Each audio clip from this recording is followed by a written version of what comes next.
Hi everyone, welcome back to my channel. Today we are going to learn the use of should have and shouldn't have.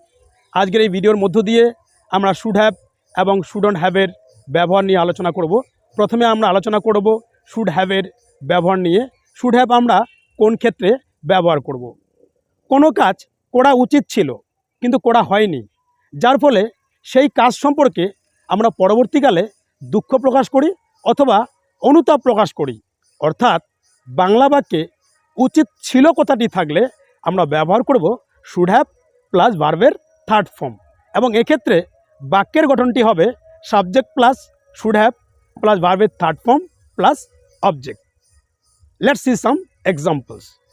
আমার সেখানে যাওয়া উচিত ছিল, I should have gone there. I should have gone there. তোমার হসপিটালে যাওয়া উচিত ছিল, you should have gone to hospital. You should have gone to hospital. তোমার তার সঙ্গে কথা বলা উচিত ছিল, you should have talk to him. You should have talk to him. আমার তার সঙ্গে দেখা করা উচিত ছিল, I should have met him. I should have met হিম।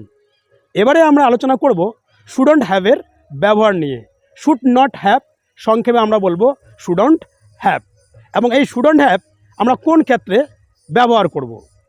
কোনো কাজ করা উচিত ছিল না কিন্তু করা হয়েছে। কোনো কাজ করা উচিত ছিল না কিন্তু করা হয়েছে, যার ফলে সেই কাজ সম্পর্কে পরবর্তী সময়ে আমরা দুঃখ প্রকাশ করি অথবা অনুতাপ প্রকাশ করি। অর্থাৎ বাংলা বাক্যে উচিত হয়নি কথাটি থাকলে আমরা ব্যবহার করব শুডন্ট হ্যাভ প্লাস ভার্বের থার্ড ফর্ম।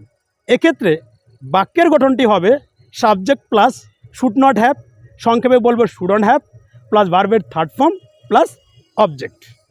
তোমার সেখানে যাওয়া উচিত হয়নি, you shouldn't have gone there. You shouldn't have gone there.